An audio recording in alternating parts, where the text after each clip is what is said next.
नरसिंहपुर से जुड़ी इस वक्त की बड़ी खबर। शंकराचार्य स्वरूपानंद सरस्वती की वसीयत पर विवाद का मामला सामने आया है। वसीयत पर उठ रहे सवालों पर निजी सचिव सुबोधानंद का बयान सामने आया है। 8 साल पहले स्वरूपानंद सरस्वती ने लिखी थी वसीयत। जैसे पिता अपने पुत्र के लिए वसीयत लिखता है, वैसे ही एक गुरु ने अपने शिष्य के लिए वसीयत लिखी। नासमझ लोग इस पर विवाद कर रहे हैं। जो लोग सवाल उठा रहे हैं वो ब्रह्मचारी नहीं है। सुबोधानंद वसीयत में नए शंकराचार्य को अपना उत्तराधिकारी चुनने का अधिकार। तो नरसिंहपुर से जुड़ी ये बड़ी खबर है। विवाद अब सामने आया है। 8 साल पहले स्वरूपानंद सरस्वती ने लिखी थी वसीयत। जैसे पिता अपने पुत्र के लिए वसीयत लिखता है, ठीक उसी तरह गुरु ने अपने शिष्य के लिए वसीयत लिखी है। नासमझ लोग इस पर विवाद कर रहे हैं। जो लोग सवाल उठा रहे हैं वो ब्रह्मचारी नहीं है। सुबोधानंद ने यह बात कही है। वसीयत में नए शंकराचार्य को अपना उत्तराधिकारी चुनने का अधिकार, ये बात उनकी तरफ से की गई है।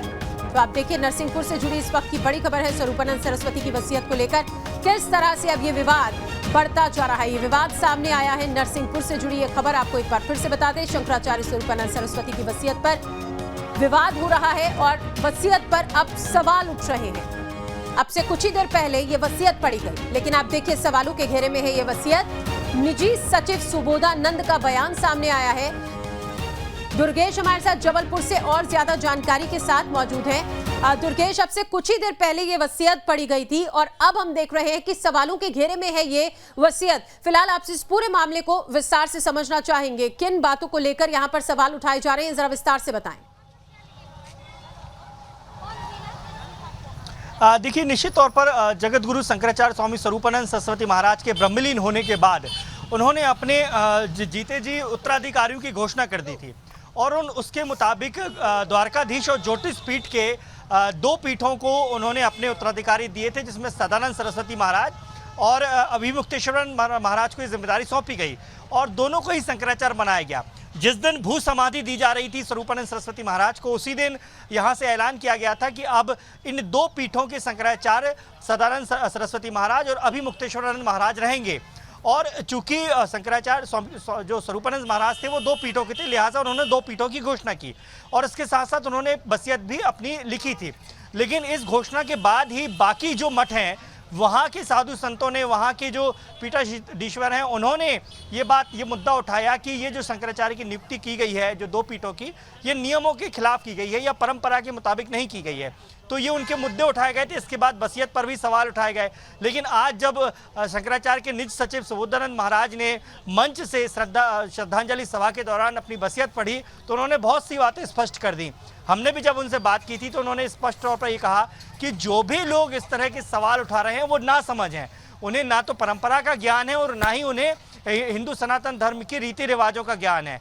क्योंकि उनका ये कहना है कि वसीयत को 8 साल पहले खुद स्वरूपानंद सरस्वती महाराज ने पूरे होशो आवास में लिखी थी और उसके बाद ही इस वसीयत को परंपरा के मुताबिक आज मंच से पढ़ा जाना था, जो कि पढ़ा गया है। इसके साथ साथ शंकराचार्यों की नियुक्ति को भी लेकर जो लोग सवाल उठा रहे हैं, उनका सवाल उठाना भी पूरी तरीके से निराधार है। क्योंकि जो लोग सवाल उठा रहे हैं, सुबोधानंद जी का ये आरोप है कि जो लोग सवाल उठा रहे हैं वो खुद हिंदू सनातन धर्म का पालन नहीं कर रहे हैं, शंकराचार्य होने का पालन नहीं कर रहे हैं।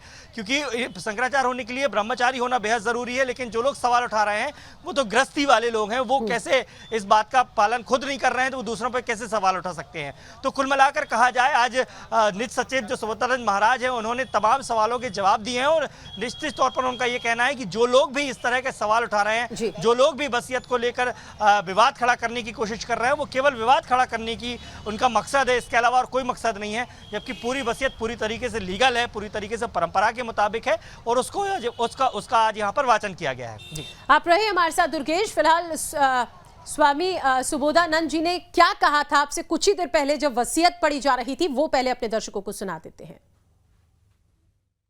ये जो वसीयत पहले जो ब्रह्मानंद जी महाराज की वसीयत थी, उसमें ये गलती थी कि उनके जो नाम थे, पहले एक नाम था शांतानंद जी का, फिर विष्णुदेवानंद जी का, फिर वो उनको किसी को उत्तराधिकारी बनाने का अधिकार नहीं था। वसीयत में तो ये है जिसके नाम वसीयत लिख दी वो उत्तराधिकारी बना दे। परंतु ये जो गुरुजी ने वसीयत जो लिखी है इसका ये वो है कि इनको पूरा अधिकार दे दिए, ये अपना उत्तराधिकारी बना सकते हैं। तो उसी में हम लोग वो फर्जी वसीयत के लिए लड़ते रहे। दुर्गेश हमारे साथ लगातार बने हुए हैं। दुर्गेश, देखिए, स्वामी सुबोधानंद जी ने यह बात कही है कि नासमझ लोग हैं वो जो विवाद कर रहे हैं इस पूरे मामले को लेकर, और क्या है ये पूरा मामला वो आपने बताया है, लेकिन जो लोग यहां पर विवाद खड़ा कर रहे हैं उनकी तरफ से क्या तर्क दिए जा रहे हैं, क्या दलील उनकी तरफ से दी जा रही है, उनका पक्ष जानना भी जरूरी हो जाता है। देखिए, निश्चित तौर पर देखिए, पूरे हमारे देश में हिंदू सनातन धर्म के मुताबिक 4 मठ हैं। 4 मठ में से 2 मठ के शंकराचार्य ज्योतिश्वर से नियुक्त किए गए हैं, जो स्वरूपानंद सरस्वती महाराज ने अपने वसीयत के मुताबिक। अभी मुक्तेश्वरानंद महाराज को जिम्मेदारी सौंपी गई शंकराचार्य पद की, और सदानंद सरस्वती महाराज को। लेकिन जो बाकी के 2 मठ हैं, वहाँ के शंकराचार्यों की ओर से ये बात उठाई जा रही है और ये बात कही जा रही है कि ये जो शंकराचार्यों की नियुक्ति की गई है या घोषणा की गई है, इसका परंपरा का पालन नहीं किया गया है। कोई भी व्यक्ति अपना पद जो है वो किसी का एकाधिकार नहीं होता, वो किसी को उत्तराधिकारी नहीं बना सकता, ये उनका आरोप है। लेकिन यहाँ पर जो सदानंद सुबोधानंद महाराज जी हैं, उनका साफ तौर पर कहना है कि एक बाप जब अपने बेटे को अपना उत्तराधिकारी बना सकता है, तो एक गुरु भी अपने शिष्य को उत्तराधिकारी बनाने का पूरा अधिकार रखता है। और यही परंपरा का पालन स्वामी स्वरूपानंद सरस्वती महाराज ने किया है कि उन्होंने भी अपने जो शिष्य थे, जो उनकी परीक्षा में पूरी तरीके से खरे उतरे, जिन्होंने शंकराचार्य तक की पदवी के लायक, जिनमें क्षमता उन्होंने देखी, उतने गुण देखे, उन्होंने इतनी तप और तपस्या देखी, ऐसे लोगों को उन्होंने खुद चुन लिया था। और यही वजह थी कि उन्होंने परंपरा का पालन किया। एक गुरु अपने शिष्य को अपना उत्तराधिकारी बना सकता है, उसे पूरे अधिकार दे सकता है। तो ये बात आज स्पष्ट तौर पर सुबोधानंद महाराज ने की है। हालांकि देखिए, ये विवाद पहली बार नहीं उठा है, इसके पहले भी शंकराचार्य के पद को लेकर भी देश में विवाद उठ चुके हैं और कई फर्जी शंकराचार्यों के भी नाम सामने आ चुके हैं। तो इस लिहाज से देखा जाए तो ये विवाद अभी जो शुरू हुआ है, निश्चित तौर पर आगे चलकर स्वाभाविक तौर पर बड़ा रूप ले सकता है, क्योंकि बाकी जो 2 मठ है जहां से ये आवाज़ उठ रही है कि नियुक्ति कहीं ना कहीं गलत है, निश्चित तौर पर वो भी अपना कोई ना कोई जवाब ज़रूर देंगे। अब देखना होगा कि आज के बाद क्या होता है, क्योंकि आज सनातन धर्म के मुताबिक या परंपरा के मुताबिक जो ज्योतिष हुआ है, उसके मुताबिक तो श्रद्धांजलि सभा में ही आज पूरी तरीके से वसीयत का ऐलान कर दिया गया, वसीयत को सार्वजनिक तौर पर पढ़ा गया, और जो भी बातें उसमें लिखी गई थी, जो भी उनकी संपत्ति है, जो उनके अखाड़े हैं, जो उनके आश्रम है, जिन जिन चीज़ों को उनको देना था, वो तमाम चीज़ों का आज वसीयतनामा यहाँ पर पढ़ा गया है। तो निश्चित तौर पर अब विवाद यहाँ तो इस स्तर पर खत्म होता है, लेकिन देखना होगा कि आगे चलकर और ये किस स्तर पर जाता है और क्या क्या आरोप इस पर लगते हैं। दुर्गेश, साथ ही देखिए, जानना भी जरूरी हो जाता है कि इस विवाद को सुलझाया कैसे जाएगा, क्योंकि दोनों ही पक्ष अपनी तरफ से अपनी अपनी दलील दे रहे हैं। ऐसे में क्या कुछ आगे चलकर हो सकता है इस पूरे मामले को लेकर?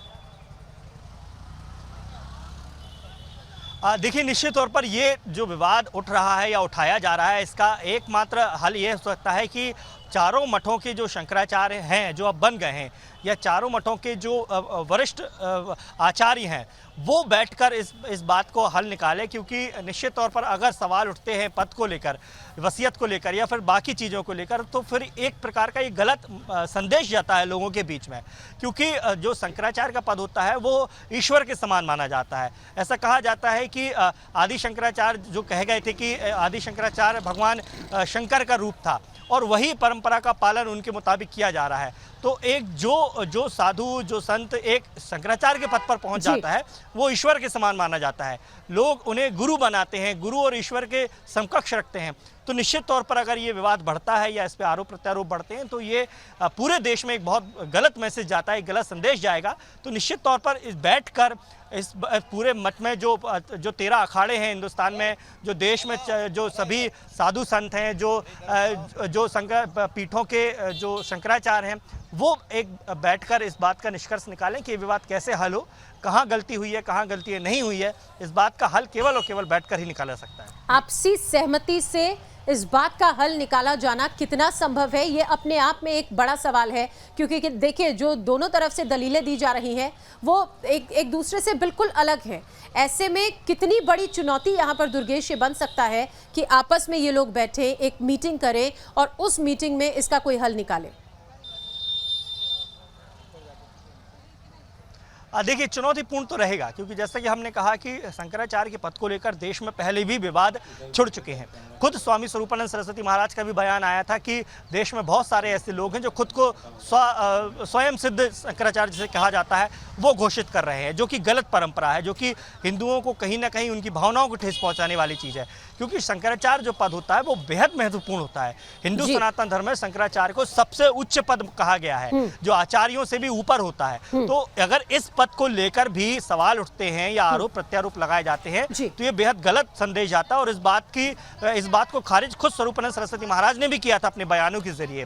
लेकिन जब अब वो इस संसार में नहीं है और उनके जाने के बाद उनकी वसीयत पर सवाल उठाए जाते हैं या उनके उत्तराधिकारियों पर सवाल उठाए जाते हैं, तो निश्चित तौर पर ये बेहद गलत मैसेज है और ये चुनौती भी है, क्योंकि ये मसला सुप्रीम कोर्ट तक भी जा सकता है, आगे चलकर अदालत की लड़ाई भी लड़ सकता है, क्योंकि ये केवल आरोप प्रत्यारोपों तक सीमित रहे, ये कह पाना बेहद मुश्किल है। क्योंकि जो लोग भी आरोप लगा रहे हैं, फिलहाल ये पूरा मामला सुलझता हुआ दिखाई नहीं दे रहा है, लेकिन किस तरह के पेच आगे चलकर इसमें दिखाई दे सकते हैं, इस पर भी रोशनी डालेगा। लेकिन साथ ही साथ मैं चाहूंगी हमारे उन दर्शकों के लिए उन मुख्य बिंदुओं पर आप जानकारी दें जो कि इस वसीयत में रखी गई हैं और जिन पर विवाद हो रहा है।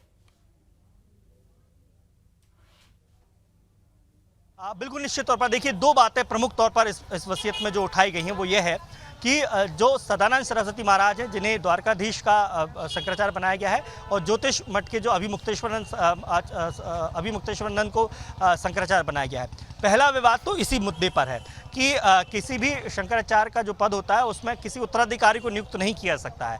ये जो आरोप लगाया गया है ये गोवर्धन मठ की ओर से लगाया गया है और ये बात लगातार उठाई जा रही है कि ऐसी कोई परंपरा नहीं है, ऐसा कोई रिवाज नहीं है जिस पर इस तरीके से आप घोषणा कर दें कि किसी को बिठा लें। दूसरी बात यह है कि वसीयत को लेकर ये बात कही जा रही है कि वसीयत जो है वो कितनी सही है, कितनी गलत है, क्या वो वसीयत फर्जी है या फर्जी वसीयत जो पहले कही गई थी या पहले उठाई गई थी वो असली है। तो दो प्रमुख बिंदु हैं जो अब तक इस पूरे मसले पर विवाद के तौर पर उठाए गए हैं। लेकिन जैसा कि कहा जाए कि जगत गुरु स्वामी स्वरूपानंद सरस्वती महाराज लाखों लोगों के शिष्य थे, लाखों लोग उनको अपना गुरु मानते थे और उनके जाने के बाद निश्चित तौर पर पूरे देश में शोक की लहर दौड़ी थी। राजनीतिक तौर पर, सामाजिक तौर पर देखा जाए तो बहुत बड़े ऐसे लोग थे जो उनके शिष्य थे और आज उन्हें श्रद्धांजलि देने आ रहे हैं। निश्चित तौर पर यह समय ऐसा है कि इस समय पर तो कम से कम ये विवाद नहीं उठना चाहिए था। देखिए, एकजुटता की सीख वो हमेशा से देते रहे हैं, लेकिन यहाँ पर दुर्गेश जिस तरह का बिखराव दिखाई दे रहा है, ये एक अलग ही मैसेज समाज में जा रहा है, एक अलग ही मैसेज उन लोगों में जा रहा है जो कि हमेशा से उनको मानते आए हैं। दुर्गेश, आप रहे हमारे साथ। कार्यक्रम के दौरान स्वामी स्वरूपानंद सरस्वती की वसीयत पढ़ी गई, स्वामी सुबोधानंद जी ने उनकी वसीयत पढ़ी। आइए आपको सुनाते हैं क्या कहना है उनका। मठान्याय सेतु और महानुशासन में उन्होंने यह कहा कि मेरे द्वारा स्थापित चारों पीठों पर जो आचार्य बैठे उन्हें मेरा ही स्वरूप समझा जाए।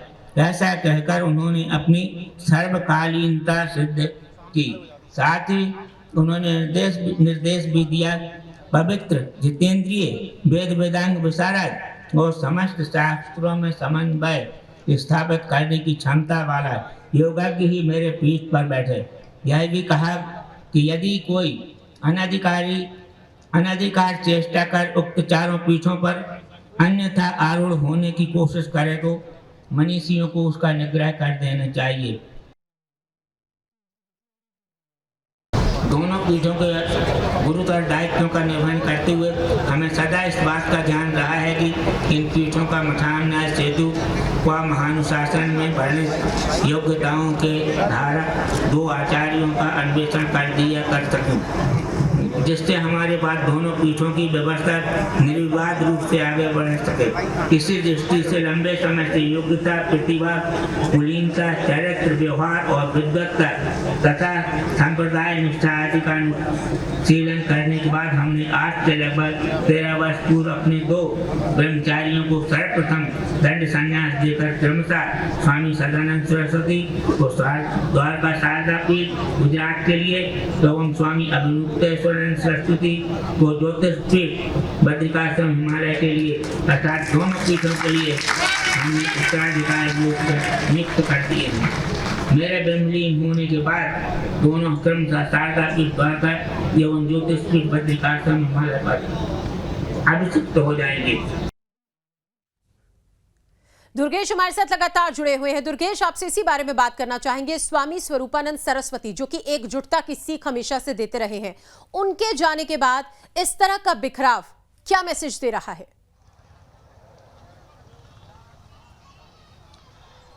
निश्चित तौर पर ये कहा जाए, ये जो पूरा विवाद उठा है, चाहे वो वसीयत को लेकर हो, चाहे उत्तराधिकारियों को लेकर हो, ये निश्चित तौर पर बेहद गलत संदेश ये समाज के बीच में भेज रहा है, और खासकर उन लोगों के बीच जो इस तरह के मुद्दों को खोजते हैं या इस तरह के मुद्दों को उठाने की वो चाहते हैं कि इस तरह के मुद्दे उठें। तो निश्चित तौर पर देखिए, ये जो विवाद है, जैसा कि हम चर्चा यही कर रहे हैं कि शंकराचार्य का जो पद होता है वो बहुत उच्च पद होता है। हिंदू सनातन धर्म में शंकराचार्य का पद जो होता है वो ईश्वर के समान माना जाता है।